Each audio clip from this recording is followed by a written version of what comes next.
At first glance, you might think it's a paradox that Dollar General thrives in a place like Faith, South Dakota, a quiet, rural community with just 367 residents. Unlike most small towns, Faith doesn't have any nationwide chains, except for Dollar General. And this isn't just a one-off. The nearest chain store is a Dairy Queen, a 45-minute drive away in the considerably larger town of Eagle Butte. What's even more fascinating is that Dollar General isn't relying on any special external factors to succeed in Faith. The town isn't a tourist hotspot, nor is it conveniently located on a major interstate. Despite this, the store thrives solely on the local community's patronage. This defies conventional wisdom in retail, which usually suggests that chain stores need a larger population to succeed. To put this in perspective, consider Walmart, another retail giant well-established in rural America. Yet even they don't venture into communities as small as those where Dollar General operates. What makes Dollar General different? The answer lies in its business model. Unlike Walmart, which typically stocks an overwhelming variety of products, Dollar General takes a minimalist approach. A typical Walmart may offer an array of options for a single product, say Coca-Cola in multiple sizes and formats. This variety comes with a price, the added complexities of a large inventory, and the cost of managing it. Dollar General, on the other hand, keeps it straightforward. They offer a much smaller range of products, focusing more on essential goods and limiting the variations in size and brand. This simplified approach allows Dollar General to operate efficiently, especially in lower traffic locations. In terms of staffing, Dollar General is also lean. A typical store employs between 6 to 10 people, with only 2 or 3 working at a given time. This means the company can operate a store on a staffing budget as low as $300 to $400 per day, making it financially viable even in small communities. Then there's the matter of negotiating power. Walmart's enormous size gives it significant leverage with suppliers, but this is balanced by the fact that they aim to be a one-stop shop, stocking a broad range of products from each supplier. Dollar General, by contrast, can exercise a unique form of leverage. Since they're often the only game in town, they don't have to offer multiple brands. This allows them to negotiate fiercely with suppliers, who are eager to secure that one coveted spot on Dollar General's shelves. For example, consider how Tide laundry detergent is offered at both Walmart and Dollar General.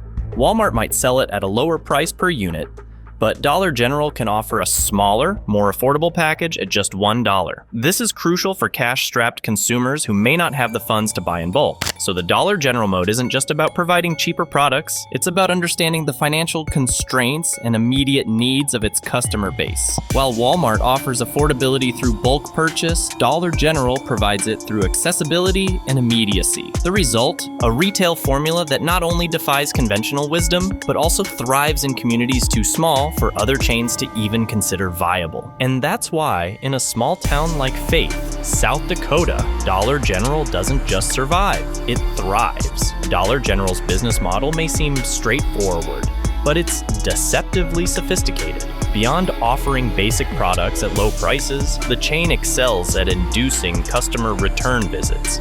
Selling smaller, more affordable packages of detergent means the consumer will run out faster, requiring more frequent trips to the store and more opportunities for additional purchases. But what truly sets Dollar General apart is its strategic approach to location. It operates in areas where other retailers are often reluctant to set up shop. By keeping overhead costs, such as rent and staffing, at around $600 to $800 per day, Dollar General is able to turn a profit even in low-income areas. They intentionally avoid areas where the annual rent might exceed $150,000, adhering to their low-cost strategy. And it's not just about low rent. Dollar General's locations often fill a critical gap in communities that lack access to essential goods. Take Haven, Kansas, for instance, a small town that lacks a full-service grocery store. While not a grocery store per se, Dollar General offers a selection of dry goods and some perishable items. The next nearest grocery options are either a limited range store 10 minutes away or a full supermarket 22 minutes away. This makes Dollar General a practical choice for day-to-day essentials, while trips to larger grocery stores become less frequent.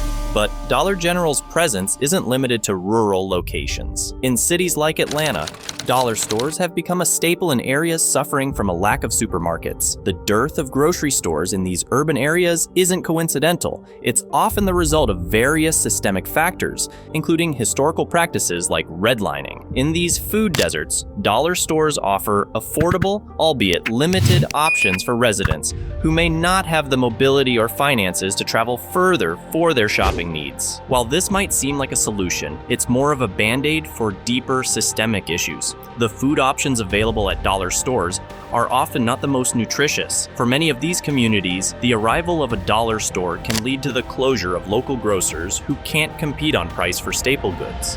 This further exacerbates the problem, as these local grocers often provide a wider range of healthier food options. The impact of dollar stores goes beyond nutrition. In cities like Dayton, Ohio, dollar stores are prevalent in areas with higher crime rates. While it would be unfair to blame dollar stores for these rates, their business model can inadvertently make them targets for crime. The store's cash-based transactions, minimal staffing, and less than ideal security measures make them susceptible to robberies. The high concentration of dollar stores in these areas becomes a self-reinforcing cycle, often making economic revival even more challenging for struggling communities. So, while Dollar General and similar stores fill a gap in the market, it's worth questioning the long-term effects of their presence. Their model is not a sustainable solution to deeper systemic issues. Instead, it's a temporary fix that may create more problems than it solves. From rural towns to major cities, while Dollar General serves immediate needs, it often hinders the growth and wellness of the communities it enters. The police in Dayton, Ohio, found themselves responding to nearly 1,000 calls at dollar stores every year. Efforts to collaborate with stores like Family Dollar on better security practices largely fell flat, mainly due to the high turnover rates and low investment from near minimum wage employees. This reflects the harsh reality of dollar stores' lean labor model.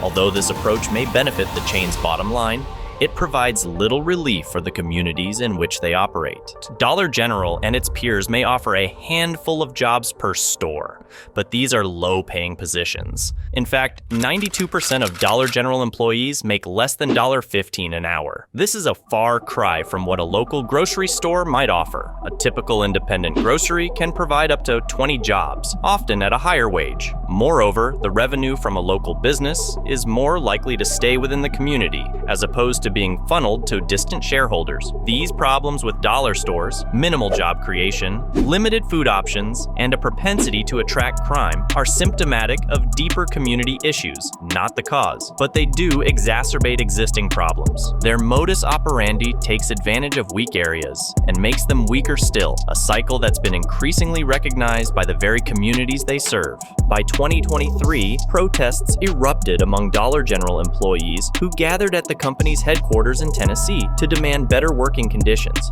So what do we want? Better pay! When do we want it? Now! Prior to that, in 2018, Tulsa enacted legislation to limit the spread of dollar stores, while encouraging the development of full-service grocery stores. These actions have led to 75 communities blocking dollar store proposals and 54 cities imposing limitations on their growth.